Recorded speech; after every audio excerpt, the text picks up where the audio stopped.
Welcome. We are so glad to have you attend our Bar Mitzvah. Thank you for being part of our Simcha, which means joyous occasion. If this is your first Bar Mitzvah or you're not sure what to expect, this short video will help you feel comfortable and at home. A bar or bat mitzvah marks a young person's taking on Jewish responsibilities in the community. It's a milestone of learning, leadership, and gratitude shared with family and friends. It's where a boy transitions into becoming a man or a son of the commandments. It's a big deal, and we are grateful to have you celebrate it with us. Now, this celebration happens on Shabbat, the Jewish Sabbath, the holiest day of the week, which begins every Friday night and goes to the end of Saturday night. We make the day feel special and different from the rest of the week. Shabbat is a sacred time of rest and presence. One of its traditions is stepping away from technology so we can be fully in the moment. This is a very important note. One way we honor the Shabbat is by putting our phones away. What that means to you is that during the Bar Mitzvah, please do not take out your phone to take pictures, videos, check email, check texts, etc. Just turn it off or put it on silent. I know what you might be thinking, but what if I have an emergency? If you have an emergency, please just step outside of the building to check your phone. During the service and the lunch that follows, we ask that you please refrain from using your phone. It helps keep the day holy and special and present. When you arrive, you'll see security and friendly greeters, and they will help you find what you need to get into the building. We kindly ask that all men wear a kippah while in the sanctuary as a sign of respect and tradition. These are kippahs, or kippot for plural. Some people call them yarmulkes, but men typically wear them on the head, and some women choose to wear them as well. We ask that all men, regardless of your faith, religion, or background, to wear kippahs. If you are a woman and you like to wear one too, you can, of course. This is a similar tradition to if someone comes into a church. Typically, men take their hats off as a sign of respect, and when all people enter a mosque, they take their shoes off as a sign of respect. This is the same tradition here. You'll be given two sets of books. One is the Eitz Hayom, which contains the Torah text and commentary, and the other is the Lev Shalem, which is our prayer book. Prayers are printed in Hebrew and English with helpful notes on the sides. And since God understands every language, feel free to read and pray in the language that works best for you. When you get into the sanctuary, find a seat anywhere. There's no assigned seating. Page numbers will be announced throughout the service to keep you on pace, and books can be stored in the seat pouch in front of you, but please, out of respect, do not place any of the books on the floor.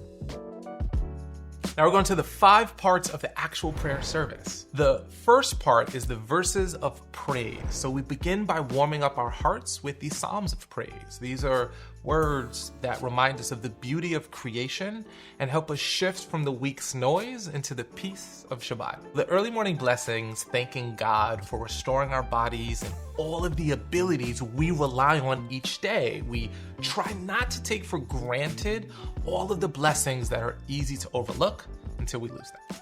Part 2 of the prayer service is the Shacharit, or morning service. This is where we enter the core of the morning prayers, and we anchor ourselves in the Shema, the central statement of Jewish faith. 3 blessings thanking God for central gifts we receive from Him. The first is creation, the renewal of life every day. The second is love, expressed in part through the gift of Torah. And third is redemption, reminding ourselves of the exodus from Egypt every day.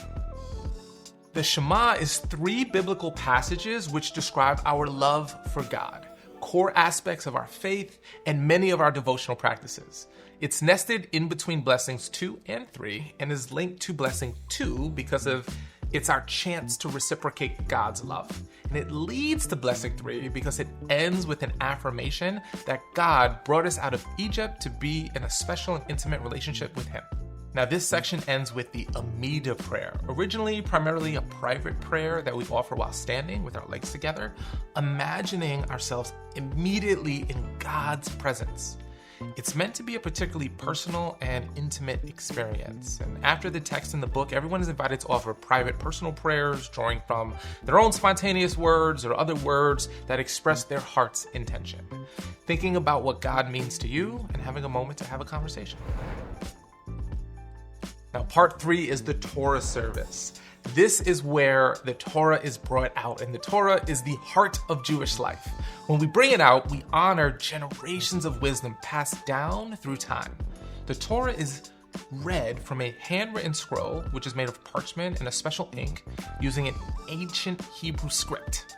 What makes it especially unique is that it contains no vowels, punctuations, musical notes, and all of those are preserved through oral tradition and memory.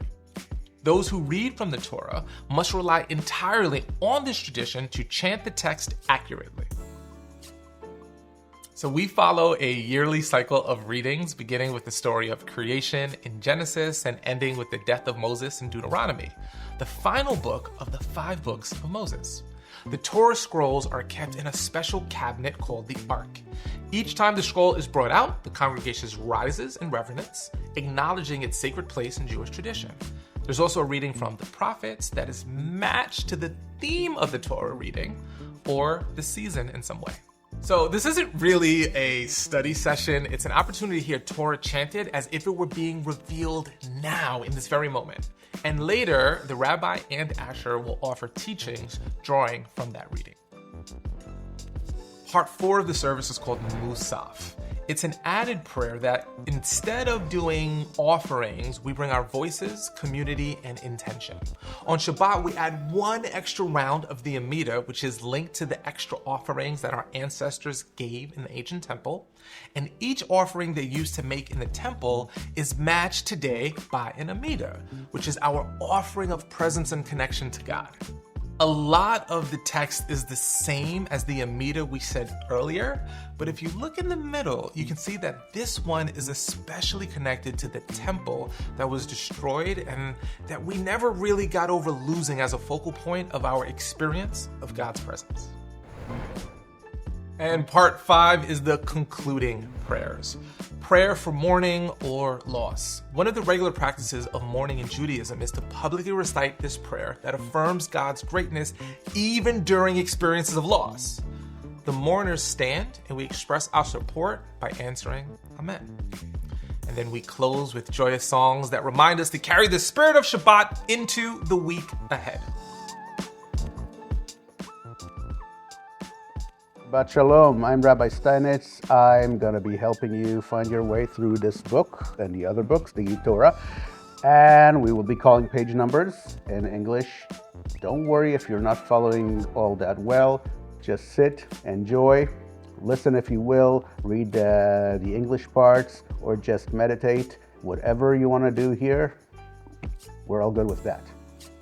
And after the service is over, please stay for the celebratory lunch after the service. Introduce yourself to someone new, share a smile, have a great conversation, and enjoy. This is a simcha, a joy. Thank you for helping us keep the day special by keeping your phones tucked away while inside the synagogue.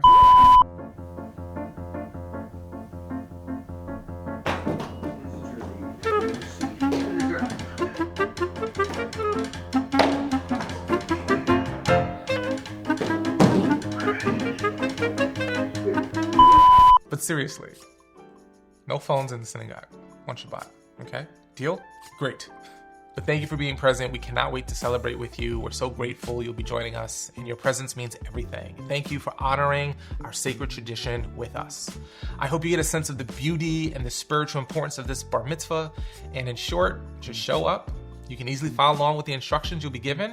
And please remember, no phones inside the synagogue on Shabbat. In all seriousness, it is a beautiful tradition that we have, and I am so grateful that you are being there. Just be present, be respectful, and we cannot wait to see you and celebrate in this joyous occasion.